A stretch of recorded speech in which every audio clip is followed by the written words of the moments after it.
మంత్రి పార్థసారథి గారితో పాటు నూజివీడు నియోజకవర్గం వట్టిగుడిపాడు గ్రామ సభలో పాల్గొన్న మరీదు శివరామకృష్ణ, ముమ్మన్నెల సునీల్ కుమార్, బండారు శివరామ ముఖ్య అతిథిగా వచ్చేసిన సారథి గారు, అలాగే వేదిక మీద ఉన్నటువంటి తెలుగుదేశం జనసేన పార్టీ నాయకులు, అధికారులు, ఈ గ్రామ సభకు హాజరైన గ్రామస్తులు, మహిళలు అందరికి కూడా ముందుగా ధన్యవాదాలు తెలియజేస్తా ఉన్నాను.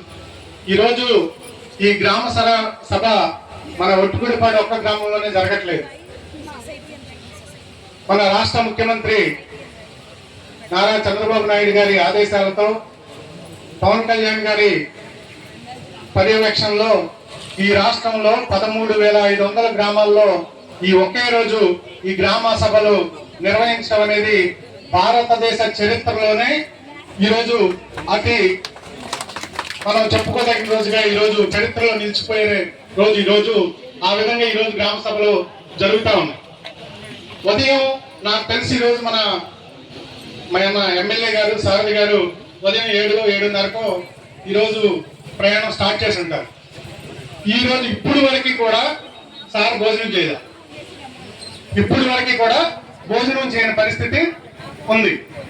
అంత కష్టపడే నాయకుడు మన నూజివీడికి ఎమ్మెల్యేగా రావటం మనందరం కూడా గర్వించాల్సిన విషయం ఈరోజు ఉంది. అలాగే ఉపాధి హామీ పథకానికి సంబంధించి గత 5 సంవత్సరాల్లో, గత ప్రభుత్వ హయాంలో ఎలా అవినీతి జరిగిందో ఈ మధ్య కాలంలో జరిగే సోషల్ ఆడిట్ లో మనమంతా కూడా చూస్తా ఉన్నాం.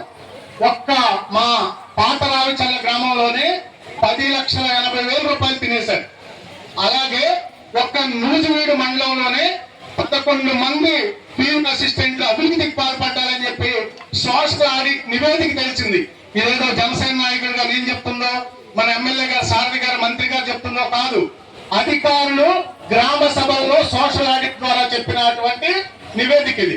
ఇంత అవినీతికి ఈరోజు ప్రజలు ఈరోజు అవినీతికి పాల్పడి అలా తినేసిన పరిస్థితిని మనం చూస్తా ఉన్నాం. అలాగే ఈరోజు ఎలుకలను పడటానికి ఎంత ఖర్చు చేశారో మనందరం కూడా పేపర్లో, టీవీలో చూసాం.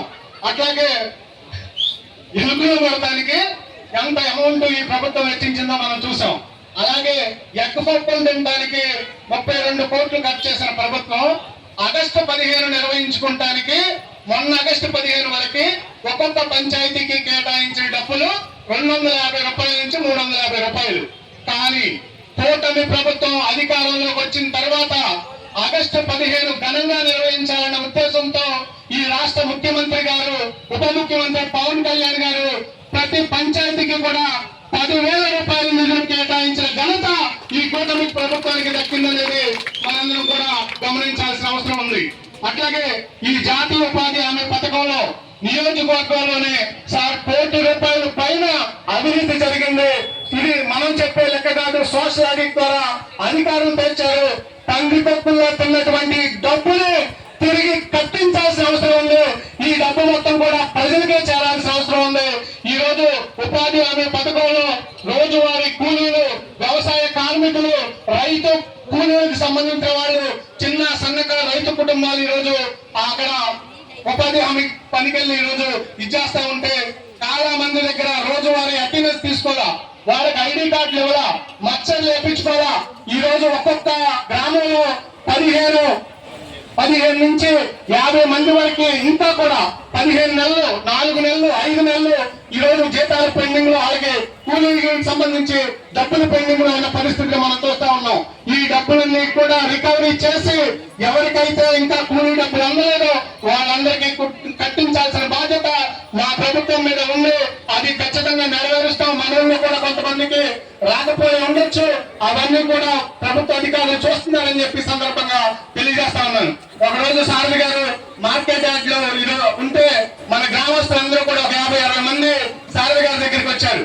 వాళ్ళందరూ కూడా ఎప్పటి నుంచో ఈ రోజు ఈ ఊళ్ళో కల్లుగీత కార్మికులు గాని, గొర్రెల మేకల పెంపకందారులు గాని, ఎస్సీ సోదరులు గాని, అలాగే ఓసీలో ఉన్న పేదలు చాలా మంది ఈ రోజు భూమి లేక అనేక మన దగ్గరలో ఉన్నటువంటి చెరువుని ఈ రోజు సాగు చేసుకున్న పరిస్థితుల్లో ఆ సాగుని కొంతమంది అధికారులు ఈ రోజు దాన్ని మొత్తం కూడా తీసేసిన పరిస్థితి.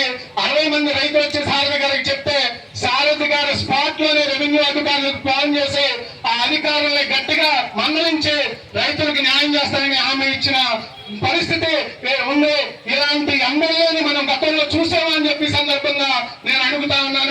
కాబట్టి సారథి గారు మనందరికీ ఎన్నికల సమయంలో మన గ్రామాలు వచ్చినప్పుడు చెప్పారు, నేను జమీందారులా కాకుండా ఈ నియోజకవర్గానికి పెద్దపాలేరుగా పనిచేస్తారన్న మాట ఏదైతే ఉందో ఆ మాటకు అనుగుణంగానే ఈ రోజు పరిపాలన సాగిస్తా ఉన్నారు.